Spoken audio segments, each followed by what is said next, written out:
Hi friends, ration card కోసం అయితే చాలామంది ప్రజలు ఎన్నో రోజుల నుంచి ఎదురు చూస్తున్నారు. అయినా సరే ప్రభుత్వాలు రేషన్ కార్డ్ అయితే ఇవ్వడం లేదు. ఇప్పుడు డిసెంబర్ 2వ తేదీ నుంచి ఈ రేషన్ కార్డు దరఖాస్తులు అయితే స్వీకరిస్తామని ప్రభుత్వం చెప్పడం అయితే జరిగింది. అయితే ఈ రేషన్ కార్డు కొత్తగా ఇస్తారా, ఉన్న దాంట్లో యాడ్ చేస్తారా? కొత్తగా పెళ్ళి అయిన వాళ్ళు, అదేవిధంగా పిల్లలను యాడ్ చేసుకోవడానికి ఆప్షన్స్ ఇవ్వడం జరుగుతుంది.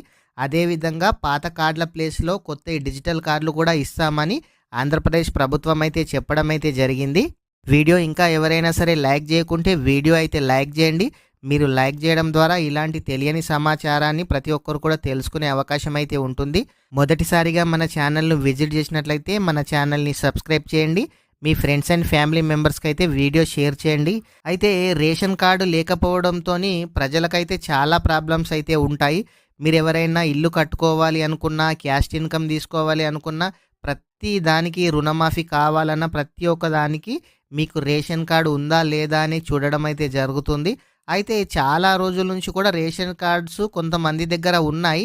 వాళ్ళకు కొత్తగా పెళ్ళి అయినా సరే, వాళ్ళ ఇంట్లో పిల్లలు ఉన్నా సరే, వాళ్ళ నేమ్స్ అయితే రేషన్ కార్డులో అయితే లేవు. దీనికోసం అయితే డిసెంబర్ 2 నుంచి కొత్తగా దరఖాస్తులు అయితే స్వీకరించాలని ఆంధ్రప్రదేశ్ ప్రభుత్వం చెప్పడం అయితే జరిగింది.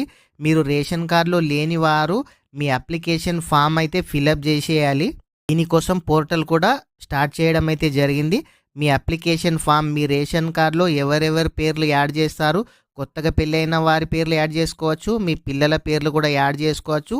ఈ యాడ్ చేస్తే వారు జనవరి లోపు ఈ డాటా మొత్తం అయితే తీసుకొని జనవరి 1 నుంచి ఆన్లైన్లో ఎంట్రీ చేసి మీకు ఫిబ్రవరి లోపు అయితే ఈ డిజిటల్ కార్డులు ఇస్తామని ఆంధ్రప్రదేశ్ ప్రభుత్వం చెప్పడం అయితే జరుగుతుంది. ప్రతి ఒక్కరు కూడా రేషన్ కార్డు లేని వాళ్ళైనా సరే, రేషన్ కార్డు ఉన్న వాళ్ళైనా సరే, రేషన్ కార్డులో పేర్లు కనుక లేనట్లయితే ఈ అవకాశాన్ని ప్రతి ఒక్కరు కూడా వినియోగించుకోండి. మీ పిల్లల పేర్లు కానీ, మీ ఫ్యామిలీలో ఎవరి అయినా సరే పేర్లు లేకుంటే ఈ రేషన్ కార్డులో అయితే యాడ్ చేసుకోండి. జనవరి 1 నుంచి జనవరి 30 లోపు ఈ ఆన్లైన్ ప్రక్రియ పూర్తి చేసి నెల రోజులలోనే మీకు డిజిటల్ కార్డులు ఇవ్వాలని ఆంధ్రప్రదేశ్ ప్రభుత్వం అయితే కలెక్టర్లకు ఆదేశాలు జారీ చేయడం అయితే జరిగింది.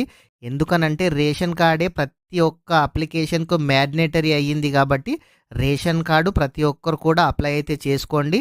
రేషన్ కార్డు లేని వాళ్ళైతే ఈ అవకాశాన్ని వినియోగించుకోండి. మీకు ఆన్లైన్కు కానీ, యూట్యూబ్కు కానీ సంబంధించి మీకు ఎటువంటి డౌట్ ఉన్నా మీరు టెలిగ్రామ్ గ్రూప్లో జాయిన్ అయితే అవ్వండి. వాట్సాప్ గ్రూప్లో కూడా జాయిన్ కాండి. మీకు ఏ డౌట్ ఉన్నా టెలిగ్రామ్లో నాతో డైరెక్ట్గా చాట్ అయితే చేయొచ్చు. లేదంటే మీరు యూట్యూబ్లోనే మన కామెంట్ అయితే చేయండి. ప్రతి ఒక్కరికి కూడా రిప్లై ఇవ్వడం అయితే జరుగుతుంది. వీడియో ఇంకా ఎవరైనా సరే లైక్ చేయకుంటే వీడియోని అయితే లైక్ చేయండి. అదేవిధంగా మొదటిసారిగా మన ఛానల్ను విజిట్ చేసినట్లయితే మన ఛానల్ని సబ్స్క్రైబ్ చేయండి. మీ ఫ్రెండ్స్ అండ్ ఫ్యామిలీ మెంబర్స్కు షేర్ చేయండి. Thank you friends.